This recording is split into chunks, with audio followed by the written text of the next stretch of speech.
The most dangerous lie is the one told in front of millions of people who have no reason to doubt it. The studio lights glowed with the polished perfection of primetime television. Cameras moved silently across the stage. Giant LED screens reflected shades of blue and silver across the audience, while producers monitored every second from behind glass walls. Brandon Carter sat comfortably in the center chair, smiling the way only successful people seem to smile when they believe the world belonged to them. At 45, he was one of the most recognizable television personalities in America. His voice filled living rooms across the country 5 nights a week. His opinions moved headlines. His jokes generated applause before he even finished telling them. Tonight was supposed to be another victory lap. The special broadcast celebrated influential public figures who had overcome personal struggles to achieve success. The audience was filled with executives, journalists, sponsors, and invited guests. Everyone seemed eager to hear Brandon tell his story one more time. The host leaned forward with a grin. "You've built an incredible career. Looking back, what was the biggest obstacle you had to overcome?" Laughter echoed lightly around the studio. Brandon adjusted his jacket cuff. For a moment, he appeared thoughtful. Then a familiar smirk touched the corner of his mouth. "Honestly," he said, "my ex-wife." The crowd laughed. The host laughed too. Brandon waited for the reaction to settle before continuing. "Some people help you grow. Some people hold you back." More laughter followed. Mine was completely useless. The audience responded exactly the way he expected. Smiles, nods, amusement. A few people even applauded. On the giant screens behind him, old photographs from his early career appeared. Images of award ceremonies, book signings, television appearances. The carefully edited story of a man who had supposedly built everything on his own. Then something unexpected happened. One camera operator followed a producer's signal and briefly shifted toward the audience. For less than 3 seconds, the broadcast captured a woman seated quietly near the back row. Naomi Carter did not react. She did not roll her eyes. She did not argue. She simply remained seated beneath the bright studio lights with her hands folded neatly in her lap. The camera moved away almost immediately, but the image lingered in the minds of those who noticed it. She looked nothing like the bitter ex-wife Brandon had just described. Her dark skin glowed softly beneath the lights. Her navy blue dress was elegant without being flashy. A simple silver bracelet rested against her wrist. There was no anger in her expression, no humiliation, no visible need to defend herself. The contrast felt strange. Back on stage, Brandon continued entertaining the crowd. "Trust me," he joked, "some people are better at spending your money than helping you earn it." More laughter, more applause. Yet not everyone joined in this time. A few audience members glanced toward Naomi again. She remained perfectly still. One older executive sitting several seats away studied her carefully. Something about her seemed familiar. Not her face, not her name. Something else. Something he could not immediately place. Across the room, a young producer checked her tablet and frowned. She had recognized the woman too, though she could not remember from where. Meanwhile, Brandon kept talking, unaware that the atmosphere had begun changing in ways too subtle for most people to notice. The audience still laughed. The cameras still rolled. The show still appeared perfectly under control. But beneath the polished surface of live television, curiosity had quietly entered the room. And curiosity, unlike applause, had a habit of growing louder with every passing minute. The applause faded, but the image of Naomi Carter sitting quietly beneath the studio lights refused to disappear. Somewhere beyond the cameras and scripted laughter, attention had begun shifting in a direction nobody on stage could control. Brandon continued answering questions with effortless confidence while the audience followed along, yet several people were no longer listening as carefully to his words. They were watching her. Naomi remained seated near the back row, her posture calm, her expression unreadable. The silver bracelet resting against her wrist occasionally caught the light from the overhead fixtures, creating brief flashes that seemed insignificant to everyone except the older executive who could not stop staring at it. He sat motionless for several seconds before finally reaching for his phone. His brow tightened. He zoomed in on the broadcast monitor position beside the audience seating area. There it was again. The bracelet. A simple design. Elegant. Familiar. He knew he had seen it somewhere before. Across the studio floor, Producers monitored audience reactions from a control station surrounded by glowing screens. Most were focused on camera angles and timing cues, but one young producer named Lauren found herself distracted. She opened a browser window and searched Naomi Carter. At first, nothing unusual appeared. Then she paused. A photograph from several years earlier caught her attention. The image showed Naomi standing beside a group of community leaders at a charity event in Chicago. Lauren frowned. She clicked another article, then another. None of the headlines were dramatic. None were designed to attract attention. In fact, most people would have ignored them completely. Yet a pattern slowly emerged. Naomi's name appeared beside educational foundations, housing initiatives, scholarship programs, and disaster relief projects across multiple states. There was no publicity campaign attached to any of it. No interviews. No personal branding. Just quiet involvement stretching back nearly 2 decades. Lauren glanced toward the stage. Brandon was joking again. The audience laughed on cue. She looked back at her screen. Something about the contrast felt uncomfortable. Meanwhile, Naomi's thoughts remained far from the studio. The laughter no longer bothered her. It had stopped hurting years ago. She remembered a small apartment in Cleveland. A second-hand dining table covered with unpaid bills. Brandon rehearsing speeches late into the night while she worked extra shifts to keep the lights on. She remembered driving 15 miles before sunrise to deliver paperwork for her job, then returning home to help him prepare for auditions that rarely went anywhere. Back then, success had seemed impossibly far away, but she had believed in him, even when nobody else did. The memory arrived gently and disappeared just as quickly. Naomi lowered her eyes. There was no bitterness left in those memories, only distance. On stage, the host shifted the conversation toward personal sacrifices. Brandon smiled as though he had rehearsed the answer 100 times. Success always costs something, he said. Sometimes you have to leave people behind. Several audience members nodded. The statement sounded inspirational. Yet for the first time that evening, the response felt weaker, less enthusiastic. Somewhere near the center row, a woman folded her arms thoughtfully. Nearby, 2 executives exchanged a glance. Questions were beginning to form. Questions nobody had been asking an hour earlier. In the production booth, Lauren opened another article.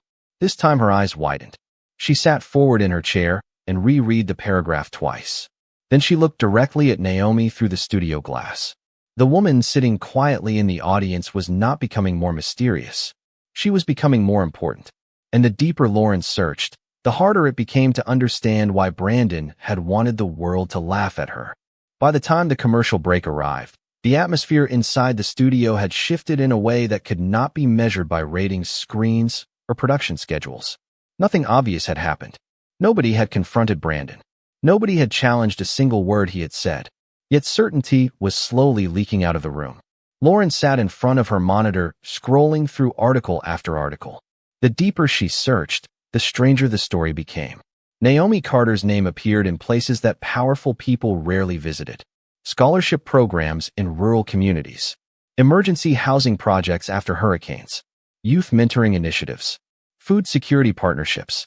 The amounts involved were significant, sometimes millions of dollars. Yet her name was never featured in headlines.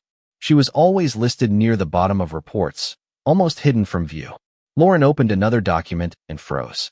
The foundation responsible for funding several major educational programs across 3 states listed Naomi as a founding board member. She checked the date. The organization had been operating for nearly 16 years. During those same years, Brandon's career had exploded across national television. Lauren slowly leaned back in her chair. She had spent enough time around public figures to recognize a familiar pattern. Most people fought desperately to be seen. Naomi seemed to have spent years doing the exact opposite. Out in the audience, the older executive finally remembered where he had seen the silver bracelet. His phone displayed a photograph from a fundraising gala in New York nearly a decade earlier. A group of donors stood beside the mayor. On one wrist, partially hidden beneath a dark sleeve, was the exact same bracelet. His eyes widened. The woman in the audience tonight was not simply someone's former spouse. She had been quietly present around influential circles for years. Yet almost nobody knew her name. Back on stage, Brandon returned from the break energized by the audience response. The applause greeted him again, but this time it felt slightly thinner. He did not notice. Successful people often become accustomed to hearing what they expect to hear. The host smiled and resumed the interview. Questions about leadership and perseverance followed. Brandon answered each one smoothly. Every story placed him at the center. Every lesson seemed to reinforce the same message. He had succeeded because he was exceptional. He had risen because he worked harder than everyone else. Across the room, Naomi listened without expression. Her attention occasionally drifted toward the large screens above the stage. Images from the past continued flashing behind Brandon. Magazine covers, awards, corporate events, photographs carefully chosen to support a narrative. Looking at them felt like opening an old photo album where half the pages had been removed. She remembered nights spent balancing household budgets when there was barely enough money to cover rent. She remembered encouraging Brandon after failed auditions. She remembered selling jewelry she loved because an overdue payment needed to be made. None of those moments appeared on giant screens. None of them ever would. Yet surprisingly, that realization no longer hurt. Time had transformed those sacrifices into something different. Not regret, not resentment. Perspective. Nearby, several audience members had quietly begun searching Naomi's name on their own phones. Screens glowed across the darkened seating area. Expressions changed one by one. Curiosity became confusion. Confusion became disbelief. A woman who had laughed earlier now stared silently at her device. A sponsor sitting near the front row lowered his phone and looked toward Naomi with renewed interest. Meanwhile, in a glass office overlooking Manhattan nearly 800 miles away, a white-haired billionaire named William Harrison paused a late-night meeting after noticing a familiar face on a television mounted against the wall. He took a slow step closer to the screen. Then he saw the woman sitting quietly in the audience. For the first time all evening, William stopped listening to Brandon entirely. Long before television studios, corporate sponsors, and magazine covers entered their lives, there had been a small apartment on the east side of Cleveland where every dollar mattered. The memory returned to Naomi with remarkable clarity as she sat beneath the studio lights. 20 years earlier, the apartment measured barely 800 square feet. The kitchen floor creaked near the refrigerator. The heating system worked only when it felt like cooperating. During winter, cold air slipped through the edges of the windows and settled into every room. Yet somehow Naomi had always managed to make the place feel warm. Back then, Brandon was not famous. He was 25 years old, ambitious, frustrated, and constantly chasing opportunities that seemed just beyond reach. Rejection letters arrived regularly. Auditions led nowhere. Employers promised callbacks that never came. Some evenings he returned home carrying disappointment, so heavy it filled the entire apartment before he even spoke. Naomi never complained. Every morning before sunrise, she drove nearly 18 miles to a regional nonprofit office, where she worked long hours coordinating community outreach programs. The pay was modest. The responsibilities were endless. Still, she returned home each evening carrying groceries, unpaid bills, and enough optimism for both of them. She listened to Brandon rehearse presentations at the kitchen table. She reviewed drafts of proposals. She encouraged him after failures. When self-doubt appeared, she pushed it back. When opportunities emerged, she helped him chase them. One rainy evening, Brandon sat staring at a rejection email glowing on an aging laptop screen. The apartment felt unusually quiet. Outside, water streaked down the glass while traffic moved slowly through the darkness. "Maybe they are right," he said softly. "Maybe I am not good enough." Naomi looked up from the paperwork spread across the table. She studied him for a moment before closing the folder in front of her. Then she slid a yellow notepad across the table. Written at the top were 3 words. "Keep going anyway." Brandon stared at the page. Naomi smiled. "Most people quit when success is still invisible," she said. "That does not mean it is not coming." Years later, Brandon would repeat versions of that advice in interviews. Audiences would applaud. Viewers would write down the quote. Very few knew where it came from. The memory shifted forward. Another apartment. Another year. Another challenge. Naomi sold a piece of jewelry she had inherited from her grandmother to cover expenses during a difficult month. Brandon never asked her to do it. In fact, he never learned the truth until much later. She simply handled the problem quietly and moved forward. That was how she approached most things. Not because she enjoyed sacrifice. Because she believed love looked more like consistency than attention. Back in the present, the studio audience remained unaware of the memories moving silently through her mind. On stage, Brandon continued speaking about perseverance as if he had climbed every mountain alone. The irony would have been painful years ago. Now it simply felt distant. Meanwhile, William Harrison remained standing beside the television in his Manhattan office. He had known Naomi for nearly 12 years through charitable initiatives and educational foundations.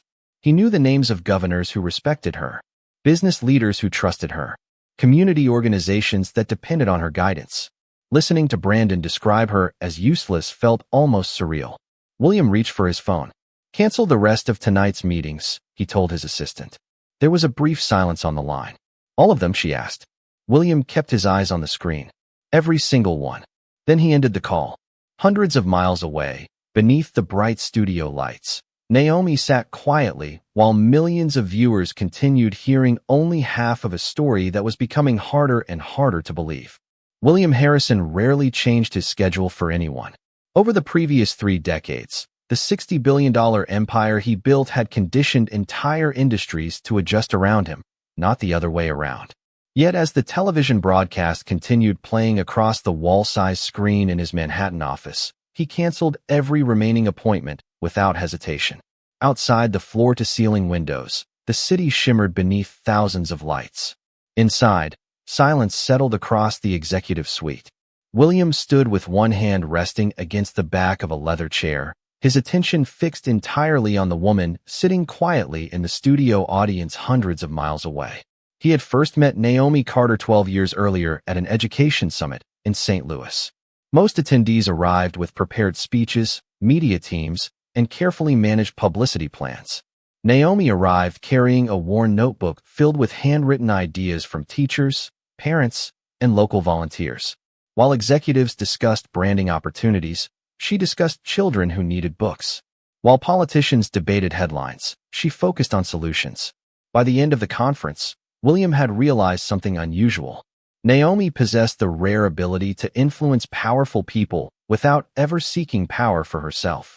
Over the years, their paths crossed through charitable initiatives, scholarship programs, and community development projects. She consistently declined interviews. She avoided recognition. She redirected attention toward the people she was helping. That was why seeing her publicly mocked on national television felt deeply unsettling. William picked up his phone again and called his chief of staff. "I need everything we have connected to Brandon Carter." There was a brief pause. "Everything, everything," William repeated calmly. "Business interests, media contracts, corporate partnerships, current acquisitions. I want the full picture." The call ended. Back in the television studio, Brandon remained unaware that his audience was changing.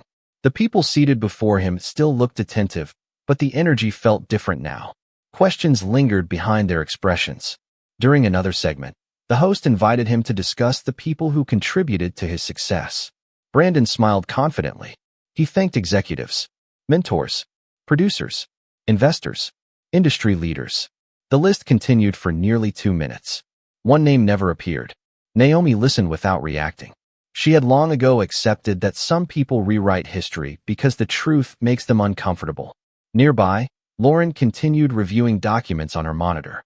What she discovered next caused her to stop scrolling entirely. A foundation report listed Naomi as a strategic advisor responsible for securing funding partnerships worth more than $200 million over the previous decade. Lauren blinked twice to make sure she was reading correctly. $200 million. The figure seemed impossible to reconcile with the version of Naomi currently being described on stage. Across the audience, several phones remained illuminated as guests conducted their own searches. Quiet conversations began emerging between neighboring seats. One sponsor leaned toward another and whispered something while pointing discreetly toward Naomi. The ripple spread slowly but steadily. Curiosity was becoming awareness. Awareness was becoming doubt. 800 miles away, William received the first report from his staff. He opened the file and scanned the summary. His expression remained composed, but his eyes narrowed slightly. One section immediately caught his attention. Brandon's largest corporate partnership was connected to a media acquisition currently under review. The acquiring company happened to belong to William Harrison. He looked back toward the television screen. Brandon was laughing again. The audience laughed with him, though not as enthusiastically as before. William closed the report and set it carefully on the desk. For the first time that evening, he allowed himself a faint smile. The story unfolding on live television was not heading where Brandon believed it was. And somewhere deep beneath the polished surface of the broadcast, the truth was beginning to move. The first sign that something had changed appeared in the production booth. A notification flashed across Lauren's monitor, followed by another, then a third. At first, she assumed it was related to the live broadcast metrics. Then she opened the messages and realized they were coming from entirely different sources. Journalists, foundation directors, former public officials, community leaders. Several of them were responding to social media clips from the show that had already begun spreading online. Nearly all of them were asking the same question. Why was Naomi Carter being described that way? Lauren felt a knot tighten in her stomach. She opened the newest email. Attached was a 23-page report documenting educational initiatives funded through partnerships Naomi had helped create over the previous 15 years. Another message arrived seconds later. This one contained photographs from disaster recovery projects across 3 states. Naomi appeared in several images, not standing in front of cameras, not giving interviews, simply working beside volunteers. More files followed. The volume became impossible to ignore. Across the room, another producer noticed the growing stream of incoming messages. Within minutes, multiple staff members were reviewing the same information. The atmosphere inside the control room shifted from routine professionalism to quiet disbelief. Back on stage, Brandon continued speaking confidently about personal achievement. He remained unaware that the people producing his show were no longer focused entirely on him. They were reading about Naomi. They were comparing documented facts to the version of reality being presented on live television. The differences were becoming difficult to explain away. In the audience, Naomi sat exactly as she had all evening. Calm, composed, unmoved. The silver bracelet on her wrist reflected another brief flash of light. Several rows ahead, the older executive finally found the document he had been searching for. It was a donor recognition program from nearly a decade earlier. At the bottom of the page appeared a handwritten note from the organization's founder. "Thank you, Naomi, for helping us build something that will outlast all of us." He stared at the sentence for several seconds. Then he slowly lowered the phone. Meanwhile, 800 miles away, William Harrison received another report from his staff. This one was significantly larger. Hundreds of pages. Corporate records. Partnership agreements. Historical filings. William reviewed the summary in silence. Certain details immediately stood out. Years earlier, when Brandon's media company had faced a serious financial crisis, emergency funding from a nonprofit investment network had helped stabilize several key projects. The network had operated through multiple entities, making the source difficult to identify. Yet buried deep within the records was a familiar name. Naomi Carter. William leaned back in his chair. He already respected her. Now he was beginning to understand how much of Brandon's success had been built upon support he rarely acknowledged. Back at the studio, another commercial break approached.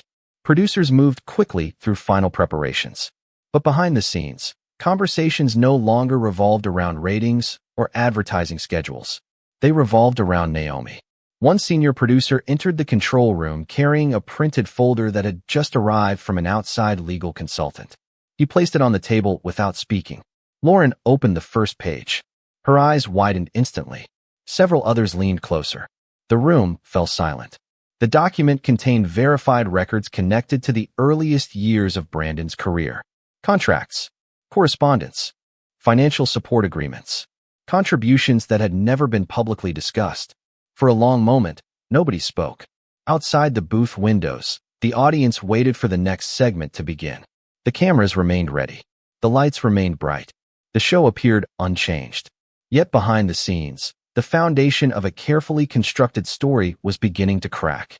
And for the first time that evening, the people closest to the broadcast were starting to realize that the truth was not arriving as a rumor. It was arriving with documentation. When the next segment began, the studio lights seemed brighter than before. The audience remained seated.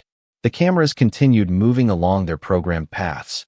Millions of viewers still watched from living rooms, hotel rooms, airports, and quiet homes across the country. Yet beneath the polished rhythm of the broadcast, something fundamental had changed. Information was spreading faster than the producers could track it. Social media clips from the show had accumulated millions of views in less than an hour. Journalists were publishing articles. Former colleagues were posting statements. Community organizations were sharing photographs and records. Piece by piece, a very different portrait of Naomi Carter was emerging. In the control room, Lauren stared at a newly received document. It contained correspondence dating back almost 19 years. She scanned the pages carefully. The names were familiar. Financial advisors, early investors, media consultants, the people who had helped Brandon launch the first stage of his career. One letter in particular caught her attention. It described emergency financial support provided during a period when Brandon's company faced closure. Attached to the correspondence was a signature. Naomi Carter. Lauren closed her eyes for a brief moment. The pattern was no longer a coincidence. Naomi had not merely supported Brandon emotionally. She had supported him strategically, financially, and professionally during the years when his future remained uncertain. Across the audience, phones continued glowing. The silence between audience members felt different now. Earlier in the evening, many had viewed Naomi through Brandon's description. Now they were comparing that description against documented facts. The comparison was not going well for him. Several guests looked toward Naomi with expressions that no longer carried curiosity. They carried respect. Naomi remained completely unaware of most of it. Or perhaps she was aware and simply chose not to react. Her attention remained fixed on the stage. Calm, composed, unchanged. She had spent years learning that truth moved at its own pace. There was no reason to rush it. On stage, the host received updated notes through an earpiece. For the first time all evening, his confidence wavered slightly. He glanced toward Brandon before shifting the conversation. "A lot of viewers seem interested in your early years," he said carefully. "Those first few years building your career must have required support from a lot of people." Brandon smiled. Of course, nobody succeeds entirely alone. The answer sounded reasonable, yet something about it felt incomplete. The audience sensed it immediately. A few people exchanged glances. Others looked toward Naomi again. Brandon continued speaking, unaware that every sentence was now being measured against evidence appearing online by the minute. 800 miles away, William Harrison finished reviewing the final section of the report his team had assembled. The file confirmed what he had already suspected. Years ago, Naomi had quietly facilitated introductions and funding opportunities that helped keep Brandon's earliest ventures alive. Without those interventions, several projects likely would have failed before reaching national attention. William closed the folder slowly. Then he instructed his assistant to arrange transportation. "To the studio?" she asked. "Immediately," he replied. Back in the control room, another producer entered carrying fresh printouts from the legal department. The room grew silent once again. The documents verified ownership structures connected to Brandon's earliest business entity. Names appeared across the pages. Investors, advisors, contributors. And there, listed among them, was Naomi Carter. Not as an observer, not as a spouse, as a founding participant. Lauren looked through the room. Nobody spoke. Nobody needed to. The realization had finally become impossible to ignore. The story Brandon spent years telling the world was missing a central character. And the woman sitting quietly in the audience was no longer being viewed as an afterthought. She was becoming the missing piece that made everything else make sense. The moment arrived quietly. There was no dramatic announcement, no warning, no music signaling a turning point. The broadcast continued exactly as it had for the previous hour. Yet beneath the surface, events were moving faster than anyone on stage understood. In the control room, senior producers sat around a conference table covered with printed reports, legal documents, archived correspondence, and verified financial records. Every page pointed toward the same conclusion. Naomi Carter had played a far greater role in Brandon's success than anyone had publicly acknowledged. More importantly, the information was no longer confined to private conversations. National news sites had begun publishing summaries. Industry analysts were discussing the records online. Former colleagues were confirming details from their own experiences. The truth was no longer hidden. It was spreading. On stage, Brandon answered another question about leadership. He smiled confidently. The audience listened politely, yet many of them were no longer focused on his words. Their phones rested in their laps, displaying articles, interviews, and historical records that painted a completely different picture. A woman near the front row slowly lowered her phone and looked toward Naomi. Her expression carried something absent earlier in the evening. Respect. Nearby, a sponsor who had laughed at Brandon's jokes an hour earlier sat in complete silence. Across the country, millions of viewers were experiencing the same realization simultaneously. Meanwhile, William Harrison's car moved through Manhattan traffic toward a private airport. The city lights reflected across the windows as he reviewed one final report. Near the center of the document appeared information concerning Brandon's largest business asset. Several years earlier, Brandon had expanded into media ownership through a company that eventually became the foundation of much of his wealth. Publicly, the company appeared successful. Privately, circumstances had changed. Williams Investment Group had spent months negotiating a major acquisition involving the parent organization connected to Brandon's business interests. The transaction was nearing completion. Brandon knew the deal existed. What he did not know was who controlled it. William closed the report and looked out the window. Some people spent years trying to prove their importance. Naomi had spent years proving other people mattered. The difference had never been clearer. Back in the studio, a producer approached the host during another break. Their conversation lasted less than 30 seconds. The host listened carefully. His eyes widened slightly. Then he nodded. When the broadcast resumed, his tone felt different. More cautious. More thoughtful.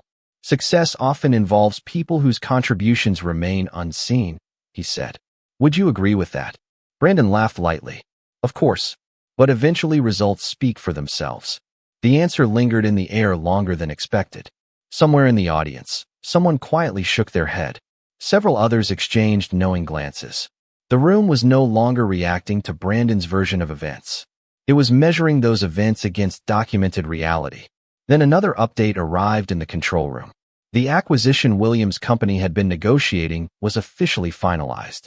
The confirmation appeared on multiple financial news services within minutes. Senior producers stared at the notification. Several already understood its significance. Brandon's most valuable corporate partnership was no longer independent. Ownership had changed.